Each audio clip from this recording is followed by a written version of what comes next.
Hello aspirants, welcome to Sahil updates. Sahil updates में आप सभी का एक बार फिर से स्वागत है। एस्पिरेंट्स, साहिल अपडेट्स के इस प्लेटफॉर्म पर आपको लेटेस्ट जॉब अपडेट्स मिलेंगी और जो जो अब वैकेंसीज चल रही हैं उनके बारे में आपको सारी जानकारी दी जाएगी। जो भी एग्ज़ाम्स हैं, चाहे एसएससी का एग्ज़ाम हो, एसएससी की वैकेंसीज, यूपीएससी की वैकेंसीज या फिर स्टेट गवर्नमेंट के द्वारा कोई भी नई वैकेंसीज जारी की गई हो, चाहे वो एचएसएससी हो, यूपी ट्रिपल एस भी हो या कोई भी अदर स्टेट का जो भी एग्ज़ाम है, जो भी वैकेंसीज हैं, उनके बारे में आपको सारी जानकारी डिटेल से प्रोवाइड करवाई जाएंगी। साथ के साथ आपको एग्ज़ाम पैटर्न भी बताया जाएगा, किस पोस्ट के लिए क्या एग्ज़ाम पैटर्न रहेगा और स्पेसिफिक एग्ज़ाम के लिए क्या सिलेबस रहने वाला है। सारी जानकारी आपको यहाँ से एकदम टाइम टू टाइम प्रोवाइड करवाई जाएंगी। साहिल अपडेट्स के इस प्लेटफॉर्म पर जो कैंडिडेट्स नए हैं वो भी एक बार सब्सक्राइब जरूर कर लें ताकि आपको टाइम टू टाइम सारी अपडेट्स मिलती रहे, कोई भी इम्पोर्टेंट अपडेट आपसे मिस ना हो। तो चलिए आज स्टार्ट करते हैं आज के इस वीडियो को, देखते हैं कि आज आपके लिए क्या कुछ न्यू है इस वीडियो के लिए। Aspirants Haryana public service commission यानी कि एचपीएससी और एचपीएससी ने नया एडवर्टाइजमेंट जारी किया है, advertisement number 2/2025। Haryana public service commission की तरफ से कुछ नई वैकेंसीज दी गई हैं और ये ऑफिशियल नोटिफिकेशन है जो एचपीएससी की तरफ से जारी किया है। इस ऑफिशियल नोटिफिकेशन को एक बार हम डिटेल में पढ़ते हैं, कौन कौन सी पोस्ट है, उसके बाद देखेंगे कब से कब तक अप्लाई करना है, सिलेक्शन प्रोसीजर क्या रहेगा, क्या क्वालिफिकेशंस होनी चाहिए। तो नंबर ऑफ पोस्ट की बात करें, सबसे पहले इसमें लिखा है कि assistant general manager accounts, second है डिप्टी जनरल मैनेजर अकाउंट्स, अगला है senior system analyst, project manager, assistant general manager administration, senior engineer electronics manager accounts, programme assistant engineer, company secretary in Hartron. यानी कि हार्ट्रॉन के अंदर ये वैकेंसीज दी गई है, टोटल 10 कैटेगरी की अलग अलग, और इनका जो एग्जाम वगैरह, जो सिलेक्शन प्रोसीजर, जो सब कुछ है वो एचपीएससी के द्वारा करवाया जाएगा। ये अलग अलग 10 कैटेगरी की वैकेंसीज दी गई है हार्ट्रॉन में। एचपीएससी इनको कनेक्ट करवाएगी वैकेंसीज के लिए। Assistant general manager, deputy general manager, project manager, assistant engineer, senior engineer, company secretary, ये टोटल 10 कैटेगरी की वैकेंसीज दी गई है एचपीएससी के द्वारा। ऑनलाइन एप्लीकेशंस की अगर हम बात करते हैं तो ऑनलाइन एप्लीकेशंस स्टार्ट होंगी 8 मई से और फॉर्म अप्लाई करने की जो लास्ट डेट रहेगी वो है 28 मई। यानी कि आपको 20 से 21 दिन का टाइम दिया गया है। 8 मई से लेकर 28 मई को शाम 5 बजे तक आप अप्लाई कर सकते हैं। ये जो 10 कैटेगरी की जो वैकेंसीज दी गई है एचपीएससी के द्वारा। ऑफिशियल साइट है ये hpsc.gov.in, जहां पर आपको अप्लाई करना है, आपको ऑनलाइन रजिस्ट्रेशन करना है। इसके बाद हम वन बाय वन चीज़ पढ़ते हैं इसमें, और इसमें लिखा है कि the candidates are directed to read all the terms and condition mentioned in the advertisement carefully before submitting their application. The documents submitted by the candidate would be check only when they qualify for the interview stage. यानी कि जो documents आप upload करोगे application form में वो सिर्फ interview के stage पर ही चेक होंगे, उससे पहले नहीं चेक होंगे। If at that stage any document submitted by the candidate is found to be not as per terms and condition of advertisement, their candidature would be cancelled। no documents would be accepted after the closing date। इसमें लिखा है जो documents आप upload करोगे ना application form की last date के बाद, तो आप अप्लाई कर नहीं सकते, दोबारा डॉक्यूमेंट्स अपलोड नहीं कर सकते।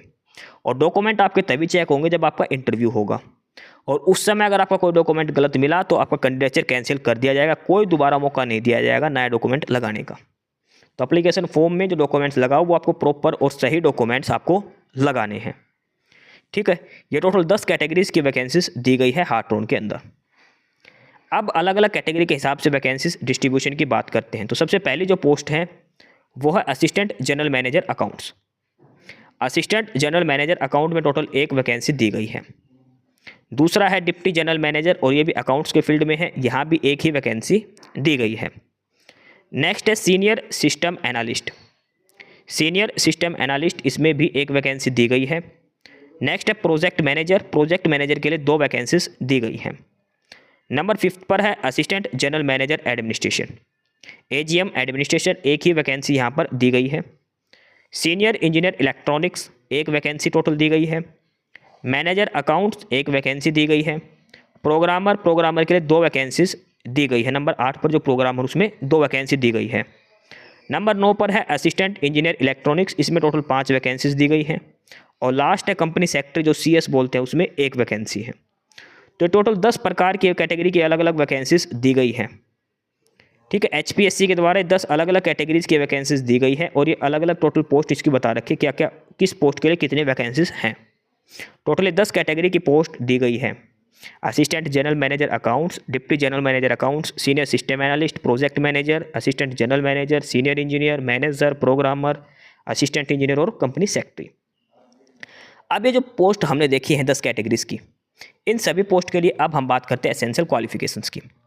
किस पोस्ट के लिए क्या क्वालिफिकेशन आपके पास होनी चाहिए। फॉर्म अप्लाई करने से पहले आपको एजुकेशन क्वालिफिकेशन जो एसेंशियल क्वालिफिकेशंस जो मांगी गई है, एक्सपीरियंस वगैरह, वो आपको ध्यान में जरूर रखना है किस पोस्ट के लिए क्या क्वालिफिकेशंस मांगी गई है। तो सीरियल नंबर वाइज 10 की 10 जो पोस्ट दी गई हैं सभी का हम चेक करते हैं। और सबसे पहले जो पोस्ट है वो है assistant general manager accounts. Assistant general manager accounts की बात करें तो इसमें सीए चाहिए, साथ में 5 साल का एक्सपीरियंस होना चाहिए अकाउंट्स के फील्ड में। सीए यानी कि चार्टर्ड अकाउंटेंट, 5 साल का एक्सपीरियंस होना चाहिए और अकाउंट्स के फील्ड में आपका होना चाहिए। पे लेवल 11 में है, ये पे लेवल 11 की है। सेकंड जो पोस्ट है वो है deputy general manager accounts. Deputy general manager accounts की पोस्ट है, उसमें सीए होनी चाहिए, साथ में 7 साल का एक्सपीरियंस होना चाहिए अकाउंट्स के फील्ड में। रिलेवेंट फील्ड का मतलब है जिस फील्ड के लिए पोस्ट मांगी गई है, यानी कि अकाउंट्स के फील्ड में 7 साल का एक्सपीरियंस होना चाहिए और ये पे लेवल 12 की ये पोस्ट दी गई है। नंबर 3 पर है senior system analyst. Senior system analyst के लिए आपके पास बीटेक कंप्यूटर साइंस से या फिर एमसीए हो सकती है, साथ में 5 साल का एक्सपीरियंस आपके पास होना चाहिए। सीनियर सिस्टम एनालिस्ट, एमसीए, 5 साल का एक्सपीरियंस और इसमें पे लेवल 11 की वैकेंसी दी गई है ये। उसके बाद नंबर 4 पर है और यह है प्रोजेक्ट मैनेजर। प्रोजेक्ट मैनेजर की बात करें तो आपके पास बीटेक होनी चाहिए इलेक्ट्रॉनिक्स से, साथ में 7 साल का एक्सपीरियंस आपके पास होना चाहिए। प्रोजेक्ट मैनेजर पे लेवल 12 की पोस्ट दी गई है। नंबर 5 पर है assistant general manager administration. Assistant general manager administration में एमबीए होनी चाहिए इन ह्यूमन रिसोर्सेज और साथ में 5 साल का एक्सपीरियंस आपका होना चाहिए। एमबीए इन ह्यूमन रिसोर्सेज, साथ में 5 साल का एक्सपीरियंस होना चाहिए। पे लेवल 11 में है। नंबर 6 पर जो पोस्ट है senior engineer electronics. Senior engineer electronics, इसमें बीटेक होनी चाहिए, साथ में 5 साल का एक्सपीरियंस होना चाहिए। ठीक है, इलेक्ट्रॉनिक्स के फील्ड में बीटेक इन इलेक्ट्रॉनिक्स, साथ में 5 साल का एक्सपीरियंस इलेक्ट्रॉनिक्स के फील्ड में। पे लेवल 11 की वैकेंसीज दी गई हैं। नंबर 7 पर है मैनेजर अकाउंट्स। मैनेजर अकाउंट्स की बात करें, इसमें सीए मांग रखी है और साथ में 2 साल का एक्सपीरियंस होना चाहिए अकाउंट्स के फील्ड में और पे लेवल 7 की वैकेंसी दी गई है मैनेजर अकाउंट्स वाली। नंबर 8 पर है प्रोग्रामर और प्रोग्रामर की पोस्ट में बीटेक मांग रखी कंप्यूटर साइंस से या फिर एमसीए, साथ में 1 साल का एक्सपीरियंस होना चाहिए। पे लेवल 7 की ही ये वैकेंसी दी गई है प्रोग्रामर के लिए। नंबर 9 पर है assistant engineer electronics. Assistant engineer electronics में बीटेक होनी चाहिए, साथ इलेक्ट्रॉनिक्स में साथ में 2 साल का एक्सपीरियंस होना चाहिए। पे लेवल 7 की है। और नंबर 10 पर मांगी गई है company secretary CS. CS qualify होना चाहिए, साथ में 3 साल का आपका एक्सपीरियंस भी होना चाहिए। तो ये टोटल 10 कैटेगरी की वैकेंसीज बताई गई है। 10 कैटेगरीज की जो सारी वैकेंसीज हैं सभी के लिए क्या क्या एजुकेशन क्वालिफिकेशन और क्या एक्सपीरियंस आपके पास होना चाहिए, ये सारा डिटेल में यहाँ पर बताया गया है। फॉर्म अप्लाई करने की लास्ट डेट 28 मई है। 28 मई तक आपको अप्लाई करना है। क्वालिफिकेशन वगैरह एक्सपीरियंस सब 28 मई 28 मई तक कंप्लीट होना चाहिए। बात करते हैं एप्लीकेशन फ़ीस की, तो जो नॉर्मल एप्लीकेशन फ़ीस है सभी कैटेगरी के लिए वो है 1000 रुपये मेल कैंडिडेट्स के लिए। मेल कैंडिडेट चाहे हरियाणा के हो चाहे अदर स्टेट के हो, उनके लिए 1000 रुपये एप्लीकेशन फ़ीस रहेगी। फीमेल कैंडिडेट जो हरियाणा की है जनरल कैटेगरी में और अदर स्टेट की भी जो फीमेल है उनको 250 रुपये एप्लीकेशन फ़ीस देनी है। फीमेल चाहे किसी भी कैटेगरी की हो 250 रुपीज़ एप्लीकेशन फ़ीस देनी है। इसके अलावा जो मेल कैंडिडेट हैं हरियाणा के जनरल कैटेगरी के और अदर स्टेट के, उनको 1000 रुपये एप्लीकेशन फ़ीस देनी है। इसके अलावा जो मेल और फीमेल जो है BCA, BCB, OSC category, EWS के, उनको भी 250 रुपये एप्लीकेशन फ़ीस देनी है। ये एप्लीकेशन फ़ीस क्राइटेरिया यहाँ पर बताया गया है। और हैंडीकैप कोटा वालों को कोई एप्लीकेशन फ़ीस नहीं देनी है। एडमिट कार्ड जो आएगा वो एचपीएससी की ऑफिशियल साइट पर आपको अपडेट किया जाएगा। बाय पोस्ट कोई एडमिट कार्ड नहीं भेजा जाएगा। फॉर्म अप्लाई करने से पहले आपको सारी डिटेल्स आपको पढ़नी है। मिनिमम क्वालिफिकेशन और एक्सपीरियंस आपकी सारी डिटेल्स आपके पास होनी चाहिए। ठीक है, इसके अलावा ये बाकी डिटेल्स बताई है कैसे क्या एप्लीकेशन फॉर्म आपको फिलअप करना, एप्लीकेशन फ़ीस पे करनी है, लास्ट में उसका प्रिंट आउट लेना है। इसके बाद है डॉक्यूमेंट्स कौन कौन से अपलोड करने हैं। स्कैन्ड फ़ोटो, साइन, डिग्री और जो मार्कशीट है वो, कैटेगरी की certificate, BCA, BCB, EWS, experience certificate, ये सारे डॉक्यूमेंट्स आपको अपलोड करने हैं। हरियाणा के हैं तो हरियाणा डोमिसाइल अपलोड करनी है, आधार कार्ड आपको अपलोड करना है। कोई क्वेरी हो तो ये टेक्निकल क्वेरी के लिए हेल्प मेल ID दी गई है और एक टोल फ्री नंबर दिए गए हैं, आप यहाँ पर कॉन्टैक्ट कर सकते हैं कोई भी आपको क्वेरी हो तो। ठीक है, बाकी बेसिक डिटेल्स दी गई है। एज लिमिट की बात करें तो कम से कम 18 साल और मैक्सिमम 42 साल आपकी एज हो सकती है 28 मई के हिसाब से। कम से कम 18 साल और मैक्सिमम 42 साल। इसके अलावा SC, ST, OBC को अलग अलग रिलैक्सेशन दिया गया है, 5 साल 3 साल का, वो अलग अलग कैटेगरी वाइज जो एज रिलैक्सेशन है वो दिया गया है। उम्र जो चेक की जाएगी, एविडेंस ऑफ एज, वो 10वीं क्लास मांगी जाएगी। 10वीं की DMC में जो आपकी डेट ऑफ बर्थ है वो आपकी मानी जाएगी। इसके बाद ये रिजर्वेशन पॉलिसी की डिटेल दे रखी है। उसके बाद ये दे रखी है NOC, भाई एक्सपीरियंस मांग रखा है तो जो ऑलरेडी वर्किंग है गवर्नमेंट में तो उनको अपने डिपार्टमेंट से NOC देनी पड़ेगी। नो ऑब्जेक्शन सर्टिफिकेट आपको लेनी पड़ेगी। उसके बाद मोड ऑफ एग्जाम दे रखा है, नंबर ऑफ कैंडिडेट के ऊपर डिपेंड करता है।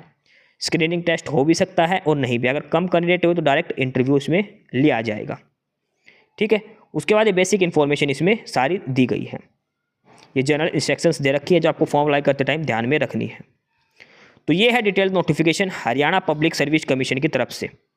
हार्ट्रॉन के अंदर ये 10 अलग अलग कैटेगरीज की पोस्ट जो वैकेंसीज है ये दी गई है, सारी वैकेंसी डिटेल्स बता रखी है। 8 मई से लेकर 28 मई तक आप HPSC की ऑफिशियल साइट पर अप्लाई कर सकते हैं। सारी डिटेल्स आपको समझा दी गई है।